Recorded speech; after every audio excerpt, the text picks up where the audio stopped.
Hey, Iron Pigs fans, Mike Ventola with you. I'm very excited to have Mickey Morandini here with us. And of course, Mickey, who was a bench coach with the Iron Pigs back in 2014. And Mickey, first and foremost, thank you for joining me. And secondly, how's everybody doing at the Morandini household? Well, thanks for having me. Obviously, I need a haircut. I don't know where you got yours at, but you look good. But everybody's doing good. I mean, we're doing what everybody else is doing. We're trying to stay in as much as we can. But fortunately for me, as we talked a little bit about, I can finally get out and play some golf, and at least get outside and do some things. So looks like it's starting to open up a little bit here, and hopefully it does, and we can get back to some sort of normalcy here. Now, I know with you having three boys, and I know you've been doing everything you can to keep in touch with them. How are they doing? And, have you been doing a lot of virtual stuff, throughout this quarantine process?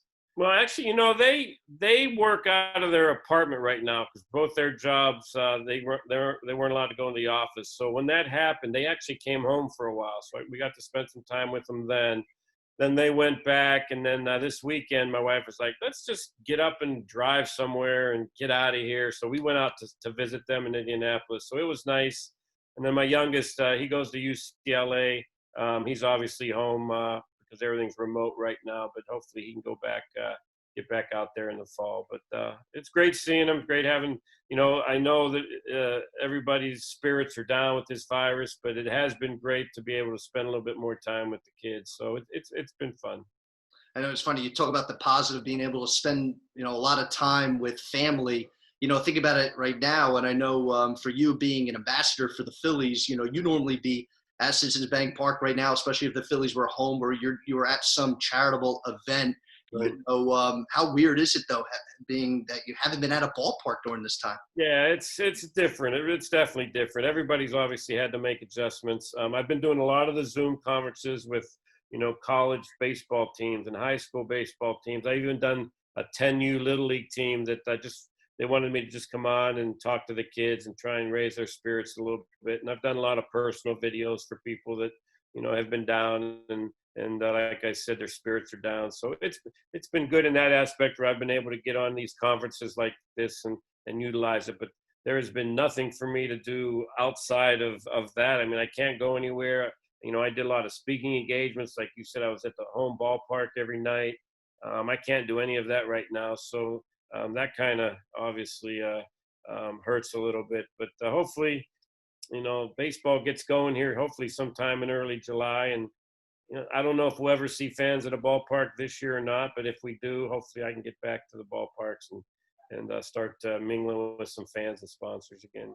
No, absolutely. So hopefully baseball can get rocking and rolling here in July. And, Mickey, I know I will want to ask you a little bit more about your work as an ambassador a little bit later on, but I did want to talk to you about your time with the Iron Pigs. I know it was, quite a few years ago, but, when you knew that back in 2014, you were getting that assignment to Lehigh Valley and, you were going to be working with Dave Brundage and some of the other coaches and obviously a AAA type roster where you always get that balance of veteran type guys that have been in the big leagues, but also some young and up and comers that the Phillies obviously want to make sure get the necessary work and to hopefully help out the team in Philadelphia at that point. What's your mindset when going in as a coach, especially at the AAA level when you have to balance so many different things?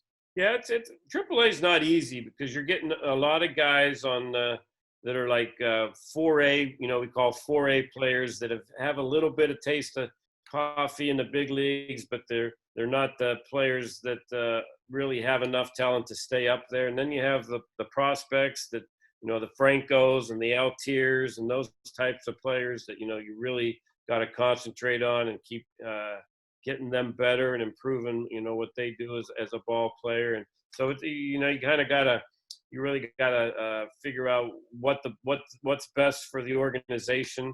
Do you spend time with a Franco who is a top prospect, or do you spend time with a 32-year-old that's just trying to hang on? So you try and do the best you can for everybody and hope everybody gets better. The perfect world, you'd love to see them all go up to the big leagues and succeed, but obviously we know that doesn't happen. But I had a great time in Lehigh. It's a beautiful ballpark. The fans support that team.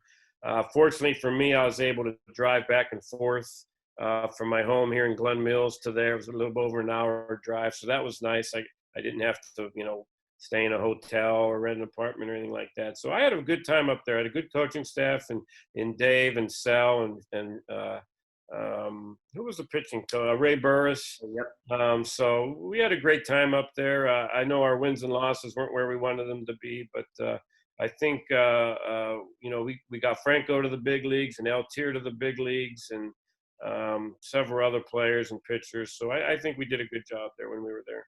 No, you guys certainly did. And, because I can remember to that 2014 season, that was my first year with Reading, and one of the young up-and-comers kind of caught everybody by surprise a little bit was Ken Giles, who, pitched so well down in Reading. He goes and pitches for you guys for about 11 games, and he gets up to the big leagues. I know Ken's just one example, but how often does that happen, too, when you're coaching coaching in the minor leagues, where you get a guy that kind of just resurges out of nowhere, catches fire, and eventually moves up to the big leagues? You see all kind of different things. You really do. You see guys that you don't expect to succeed, that just they take it to the next level and keep it improving, and you're like, wow, I didn't see that coming. And then you have players that you're like, they're can't miss players, and they continually struggle and never make it to the big leagues, and you see everything in between there. And Kenny always had the stuff. I mean, he always had a power arm with a filthy slider. He just had to get things right up here. And once he did that, Ray did a great job with him. Really, all our pitching coaches did a great job with him. And once he got that up here and he believed in himself, he had a nice run with us. I was sorry to see him get traded. I know we needed some other pieces in the big leagues, but he came, like you said, he came up the ladder there real quick and had an impact right away in the big leagues.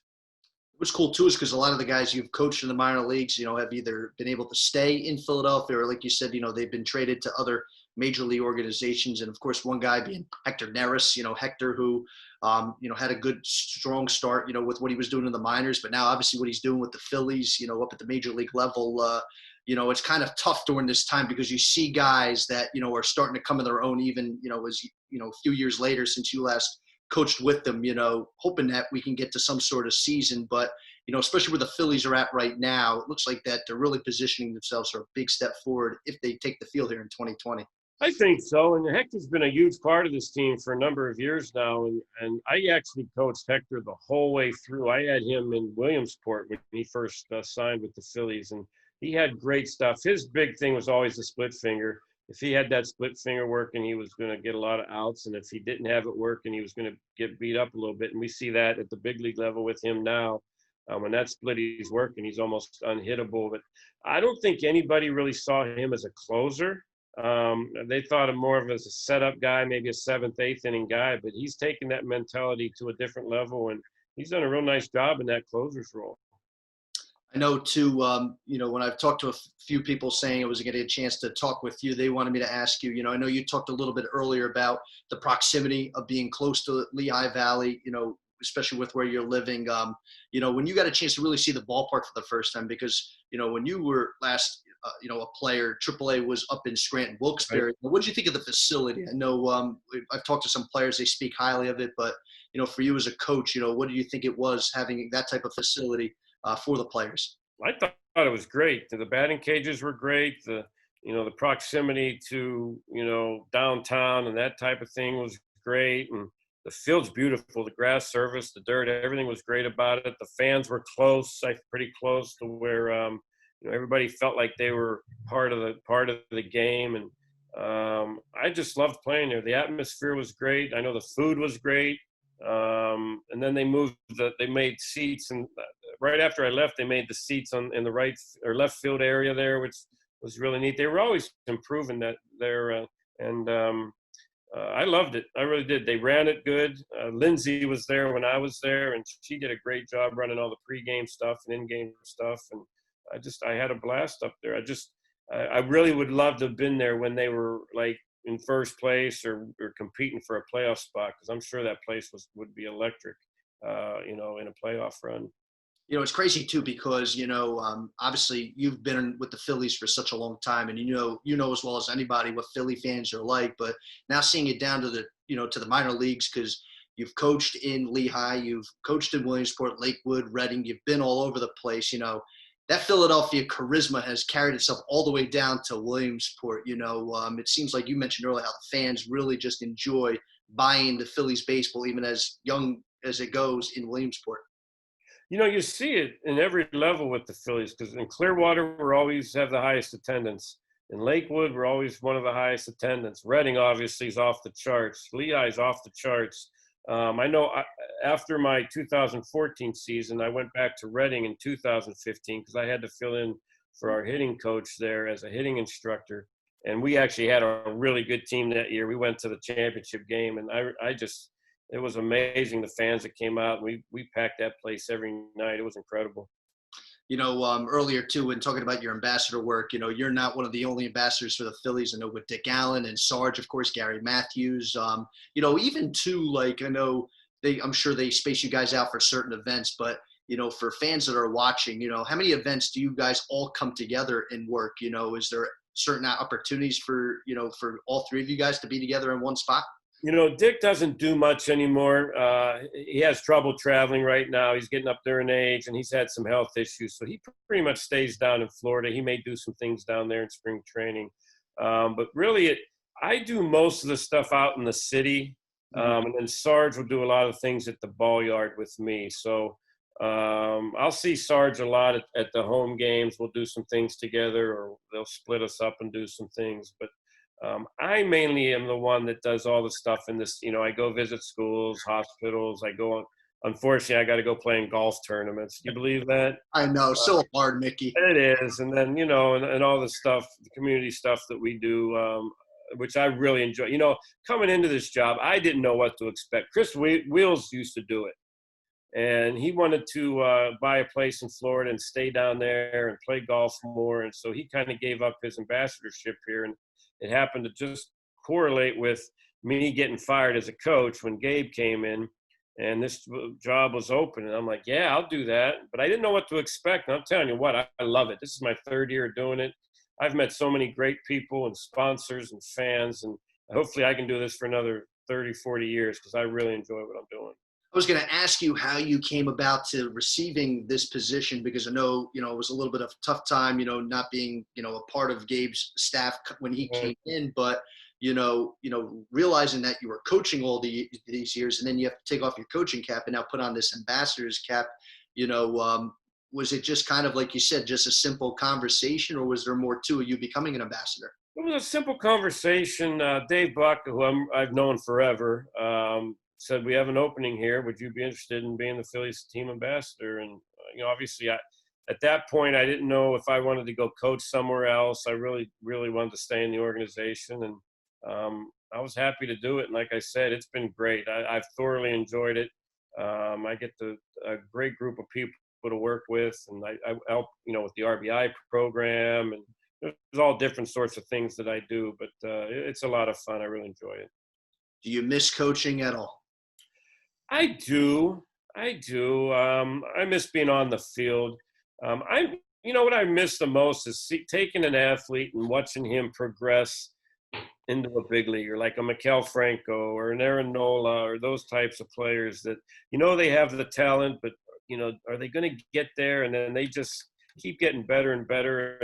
And it's nice to be a part of that and at least think you had a part in getting them to the big leagues. I miss that part of it, but the hardest part for me as a coach was I started coaching in 2011, and then my last year was 2017, I believe. And we were absolutely awful all 6 of those years. I mean, the minor leagues were bad. The big leagues were bad. We were really rebuilding and struggling. And then as soon as I got fired and Gabe took over, the team started to get better. And I really wanted to be a coach in the big leagues when the Phillies were good and there's 50,000 fans in this, packing the house, and we were playing for something. That's what I really had hoped that would happen. It just didn't work out that way.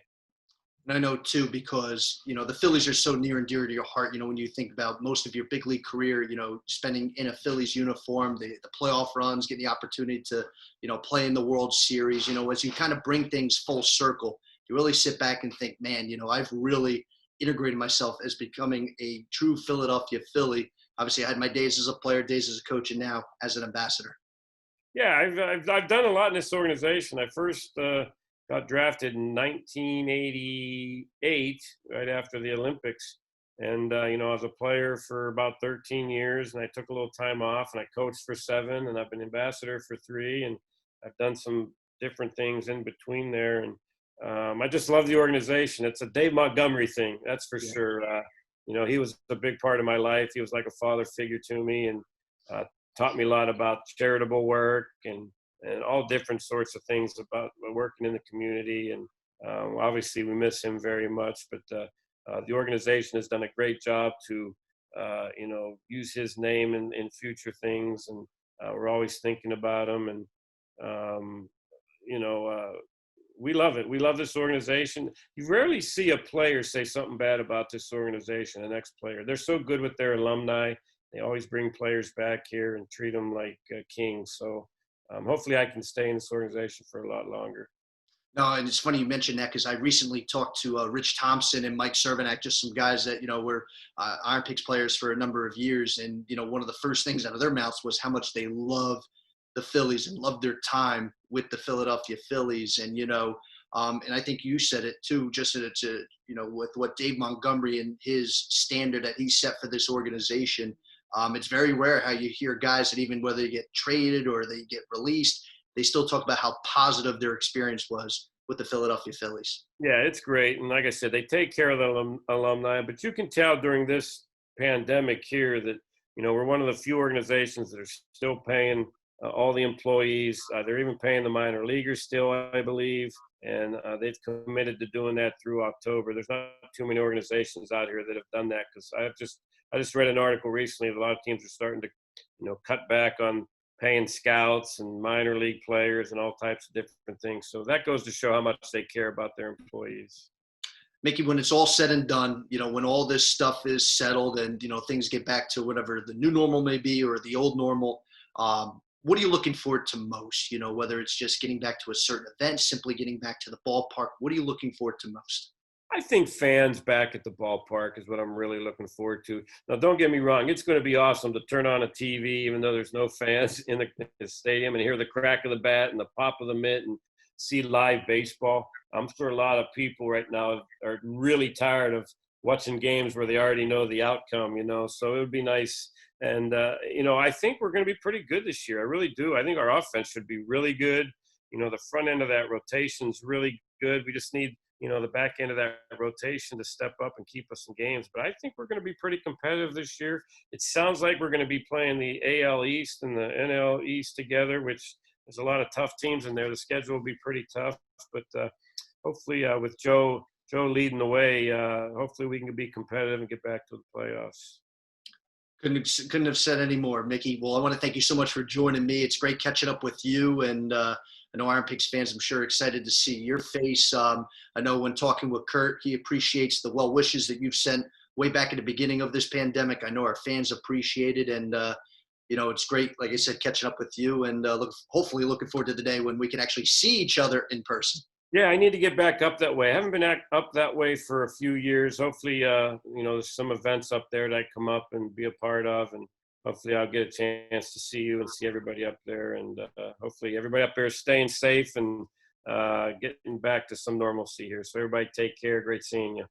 All right, Iron Pigs fans, that's Mickey Morandini. I'm Mike Ventola. Thanks for watching.